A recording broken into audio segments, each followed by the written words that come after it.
কি রে রিমি, এমন আস্তে আস্তে কাজ করছিস কেন? একটু দ্রুত হাত চালা।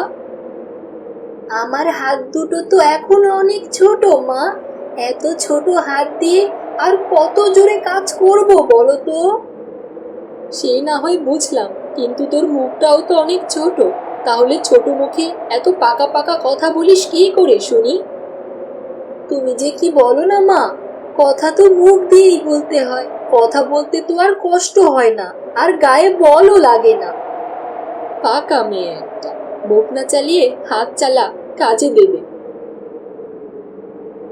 রিমি, তাড়াতাড়ি গমগুলো পরিষ্কার কর মা, না হলে বৃষ্টির পানিতে ভিজে যাবে যে। শুনেছিস মেঘ কেমন গর্জন করছে? হ্যাঁ মা, আর গল্প করলে হবে না, জলদি জলদি হাত চালাতে হবে, না হলে এগুলো ঘরে তুলতে পারবো না, সব পানিতে ভিজে যাবে। হ্যাঁ রে মা, জলদি হাত চালা, কে জানি তোর বাবা কোথায় বসে আছে। মা, বাবা মনে হয় মাঠে ধান দেখতে গেছে। তুমি নাও মা, গমের বস্তাগুলো ঘরে রেখে আসো। আমি অত বড় বস্তা তো ঘরে তুলতে পারবো না। তোকে তুলতে হবে না রে মা, তুই গমগুলো বস্তায় ভরে দে, আমি ঘরে রেখে আসছি। রিমি ছোট্ট হাতে গমগুলো গোছাতো আর তার মা বস্তাগুলো ঘরে তুলতো।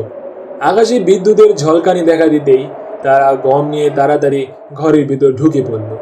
ওইদিকে রিমির বাবা মাঠে ধান খেতে কাজ করছিলেন। বাতাসের ঝাপটায় ধানের কাণ্ডগুলো দুলছিল। চলো রামুদা, দেখো কিভাবে বাতাস শুরু হচ্ছে, মনে হচ্ছে কালবৈশাখীর ঝড় শুরু হবে গো। হ্যাঁ রে দিনু, ধানগুলো মাত্রই এই ফুল দিতে শুরু করেছে। এখন যদি ঝড় হয় তাহলে তো সব ধানের ফুলগুলো ঝরে পড়বে রে, আর ধান সব চিটে হয়ে যাবে। হ্যাঁ গো রামুদা, এবার ধানগুলো তো দেখে মনে হচ্ছিল বাম্পার ফলন হবে, কিন্তু এখন তো মনে হচ্ছে ঝড়ে সব শেষ হয়ে যাবে। হ্যাঁ রে দিনু, কি আর করার, বাতাস পেলেই ধান গাছগুলো সব মাটিতে পড়ে যাবে। চাষিরা তো এবার মনে হচ্ছে না খেয়ে মরে যাবে। চলো রামুদা, বাতাস বেড়ে যাচ্ছে, আকাশে কালো মেঘ ছেয়ে গেছে। ওই যে দেখো, বিদ্যুৎও চমকাচ্ছে। চলো চলো, তাড়াতাড়ি বাড়ি ফিরি, যা হবার পরে দেখা যাবে। হ্যাঁ গো দিনু, চলো চলো, এই ঝড়ের মধ্যে মাঠে বসে থাকা একেবারেই নিরাপদ হবে না, চলো চলো। এরপর ধান ক্ষেতের পাশ থেকে দ্রুত রামু আর দিনু তাদের নিজ নিজ বাড়ির দিকে ফিরল।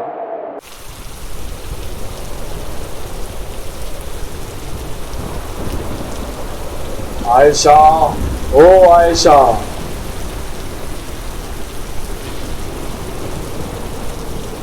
ওগো, তুমি এসেছো? আমি কত চিন্তায় ছিলাম জানো, চিন্তা একেবারে কাঠ হয়ে গেছি।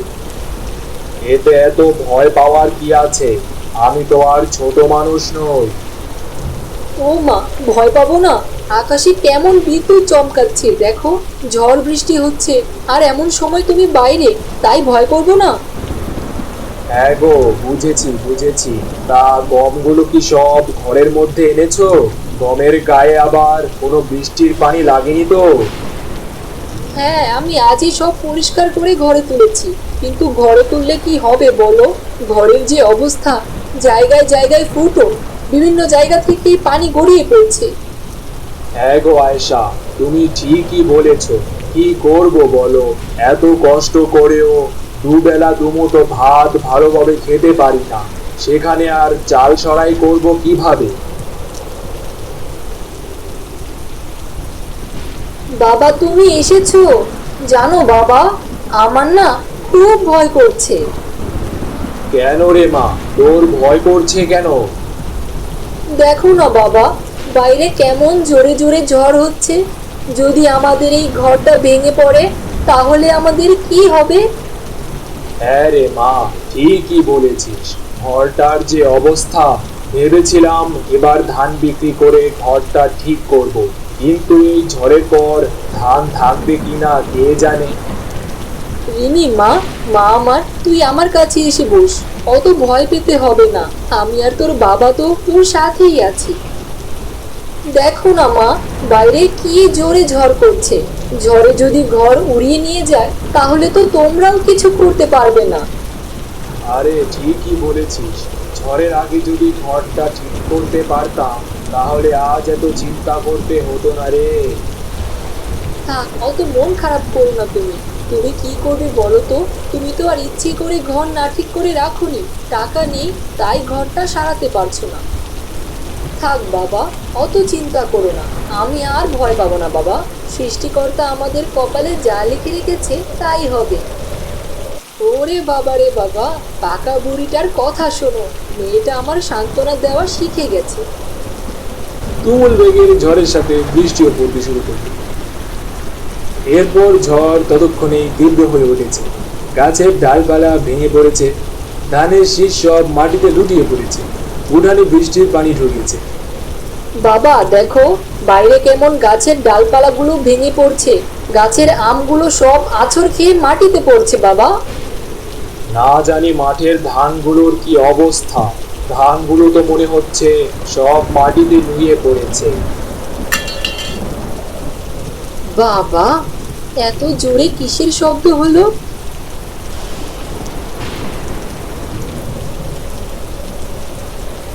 হায় হায়, এ কি সর্বনাশ হলো আমার! এ কি সর্বনাশ হলো আমাদের! এ কি সর্বনাশ হলো আমার!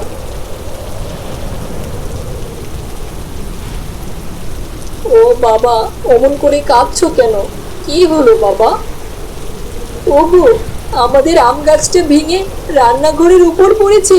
হায় হায় হায়, একটা মাত্র আম গাছ ছিল, সেটাও গেল, রান্নাঘরটাও গেল। বাবা, ও বাবা, মেঘলা দিনের ঝড় তো আমাদের সব শেষ করে দিল। এবার এবার আমি পাকা আম কোথায় থেকে খাবো বাবা? হ্যাঁ রে, আমাদের কপাল থেকে সবকিছুই চলে গেল রে মা। ধান নষ্ট হয়ে গেল, দুবেলা দুমুঠো ভাতও যে কপালে জুটবে না রে। এই কালবৈশাখীর ঝড় তো আমাদের সব নিয়ে গেল। এবার আমাদের কি হবে? কি করে সব কিছু ঠিক করব? কেঁদো না গো, কেঁদো না। কেঁদে আর কি হবে বলো? যা হবার তো হয়েই গেছে।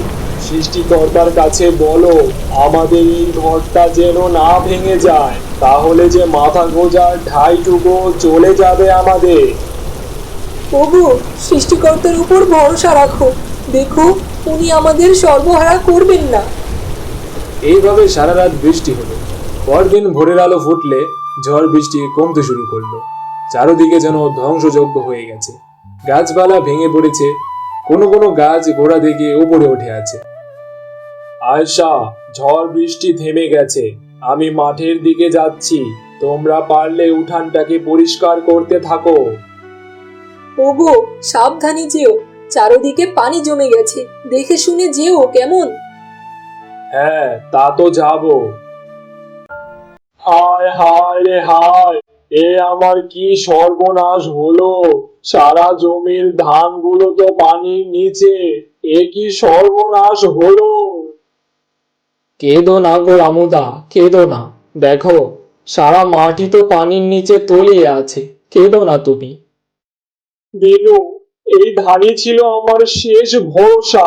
ভেবেছিলাম ধানগুলো বিক্রি করে ভাঙা ঘরটা এবার ঠিক করব, কিন্তু কি অবস্থা দেখ ভাই! আমার সব সম্বল সবকিছুই শেষ হয়ে গেছে আমার। রামুদা, সবাই ফসল করে, তার পেছনে তো একটা উদ্দেশ্য থাকে। দেখো, সবার স্বপ্নই তো পানির নিচে চলে গেছে। হ্যাঁ রে দিনু, তাই তো দেখছি, কিন্তু কি করব বল?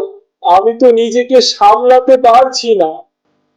শোনো রামুদা, যা হবার হয়ে গেছে। এখন যেগুলো আছে সেগুলো কিভাবে বাঁচানো যায় সেই চেষ্টাই করতে হবে। হ্যাঁ রে দিনু, সারা বছরের ভাত ঘরে তুলতে না পারলে বউ মেয়েকে না খেয়ে মরতে হবে রে। হ্যাঁ রামুদা, চলো মাঠের পানি বের করার ব্যবস্থা করি। মা, ও মা, এবার কি আমাদের পাকা আম খাওয়া হবে না? কি করে খাবি বল? একটাই তো গাছ ছিল, সেটাও তো ঝড়ে ভেঙে পড়েছে।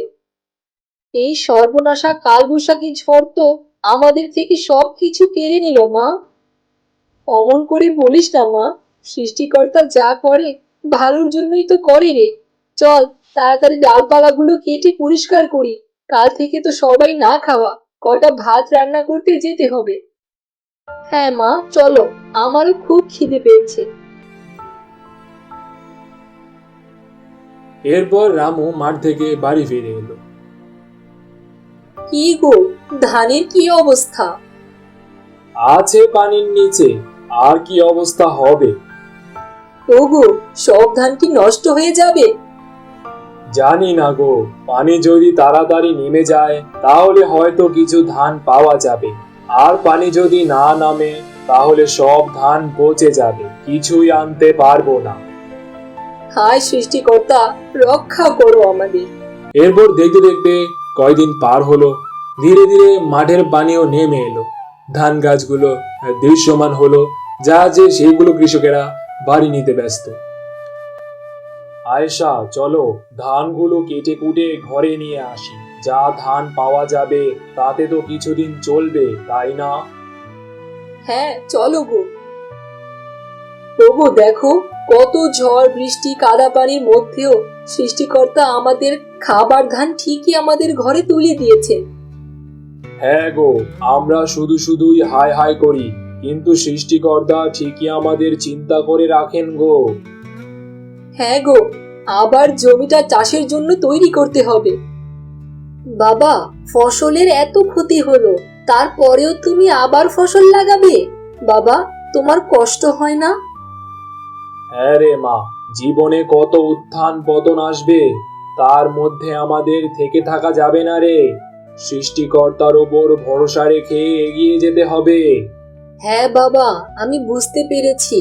ঝড় হবে, ফসলের ক্ষতি হবে, কিন্তু দুঃসময়ও পার হয়ে যাবে।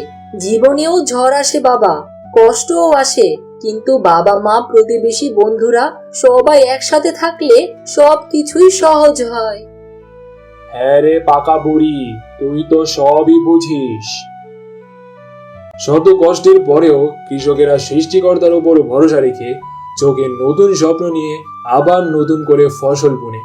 কখনো ঝড়, কখনো বৃষ্টি, কখনো আবার রোদ, কখনো আবার খরা, এর মধ্য দিয়েই কৃষকের জীবন পার হতে থাকে।